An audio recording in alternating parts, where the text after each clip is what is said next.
afternoon. Thanks for joining us on COD News. I'm Jordan Williams. And I'm Alina Wortmann. We begin with breaking news. On a nearby college campus, Manny Lopez joins us now with more. Manny?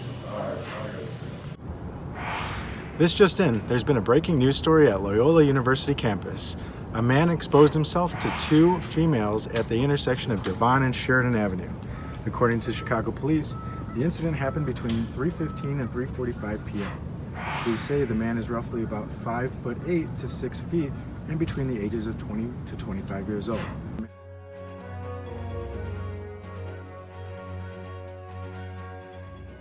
Police are on the lookout for an older model Buick sedan. If you have any information, please be sure to contact the Chicago Police. I'm Manny Lopez with the College of DuPage News. Back to you in the studio. Campus safety is paramount, but you need to watch yourself, just in case. Here's why.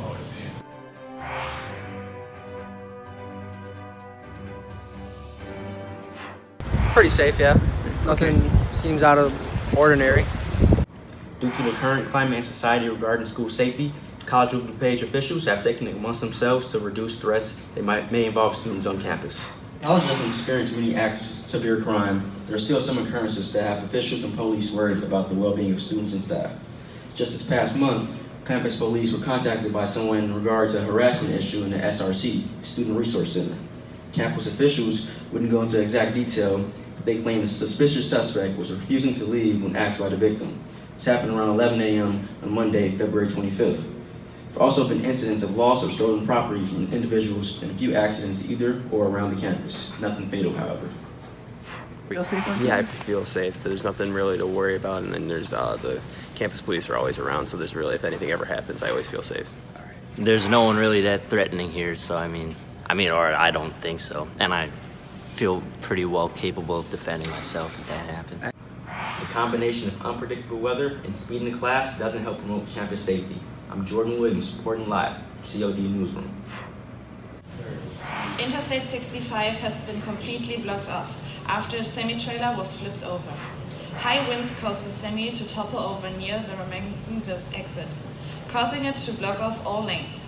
As a result, state police say that traffic is backed up by at least 4 miles. Crews are now working to remove the trailer from the roadway, and police are urging drivers to find alternative routes in the meanwhile. The City of Chicago approves plans for a new police and fire academy. City Hall was crowded for hours with roughly 300 members of the public on Wednesday as Chicago City Council approved a $95 million budget for the new facility. This project is one of Mayor Rahm Emanuel's final big victories before leaving office. Although the aldermen voted in favor of approving the contract 38-8, not everyone shared his enthusiasm. Many young activists opposed the academy plan, saying it could militarize police force. Proponents of the new state-of-the-art academy say it will better equip the police to fight the crime using 21st century tactics, but others feel the money can better spent rebuilding Chicago communities. R. Kelly has gotten himself in trouble, in jail, and bailed out more than once this past month. COD's Emily Hiltz takes a look at R. Kelly's trouble. Recent allegations against a Chicagoland rapper, R. Kelly, has put him behind bars not once, but twice.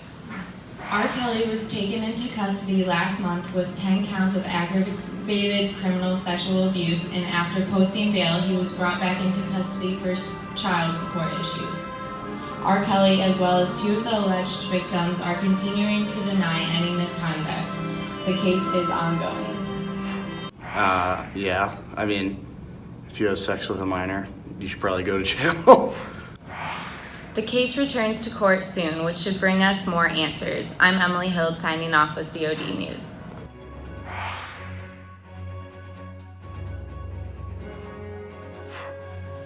Mass shootings involving the use of firearms have become a fact of American culture and has been happening throughout record history.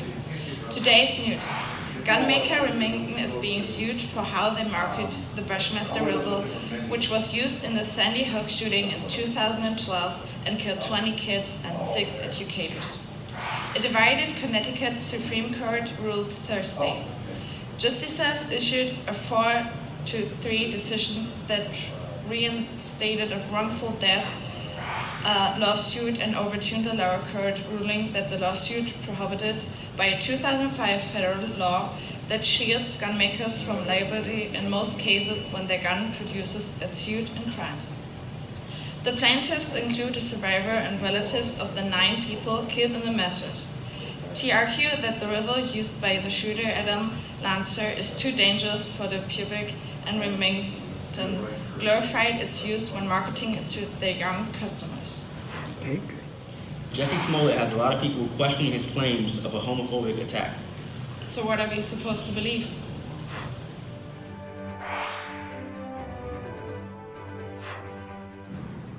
Good afternoon, this is Shantiera Wilson with the COD News, and coming up, we'll talk about how Jesse Smollett has now found himself under fire yet again.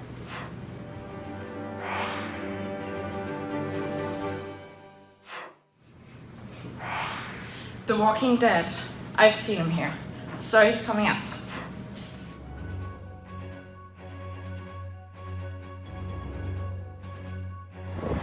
Hey, this is David at NBC in Chicago. Want to take your career to new heights?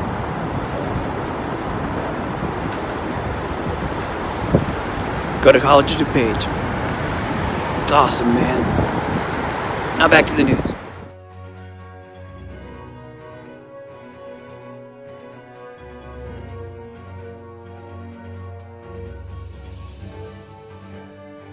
The Jesse Smollett scandal is heating up. COD's Shantiera Wilson now with an editorial. Actor and community activist Jesse Smollett is now under fire for allegedly staging a fake hate crime in Chicago earlier last month. It has been reported that Smollett paid 2 brothers to participate in his hate crime and then to say he was attacked by 2 white males wearing MAGA hats and chanting, "This is MAGA country."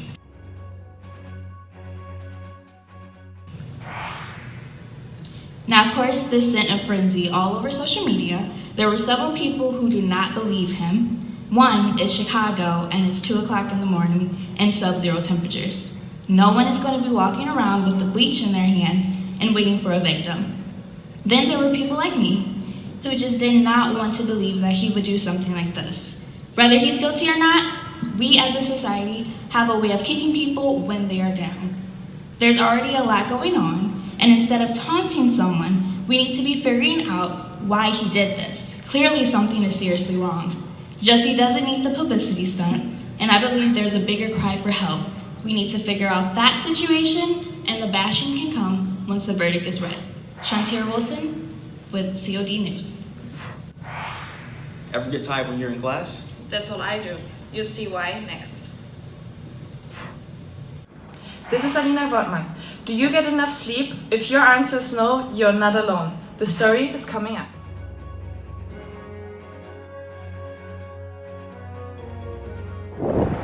Hey, this is David at NBC. If you want to change the world, go to college at DuPage.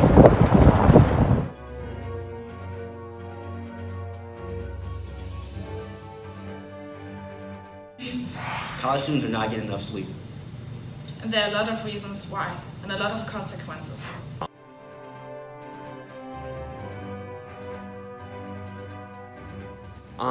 Yeah, between work and school, I come in like, and plus with the early morning class, I am kind of exhausted. Oh no, I'm up at 4 in the morning every day, so this is my schedule. These days, college students are tired. Dead tired. Most students and even the professors solve this problem with coffee in the morning. Their schedule is just too busy to take a break and calm down to get some rest. Students just want to have some time left for their hobbies too. Referring to the University of Georgia, most students sleep only 6 hours per night, but most adults need 6 to 10 hours of sleep. So students only sleep the minimum of what they should sleep. This is Alina Wortmann for College of DuPage News.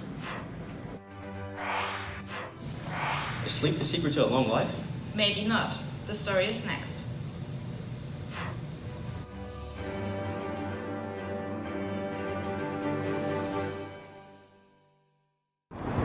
Hey, this is David at NBC in Chicago. Bright futures ahead. Just go to College of DuPage. College of DuPage. And drive carefully.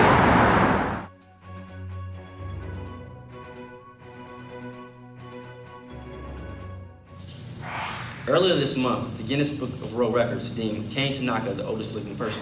The 116-year-old resides in the city of Fukuoka, Japan. She starts most day at 6 o'clock in the morning, then keeps her mind fresh with mathematics. Tanaka still has 6 years to go if she wants to beat out the oldest person ever, a French woman who lived to be 122 years old. That's the news for today. I'm Jordan Williams. And I'm Alina Wortmann. Have a great week. See you next time. I cut it after page news.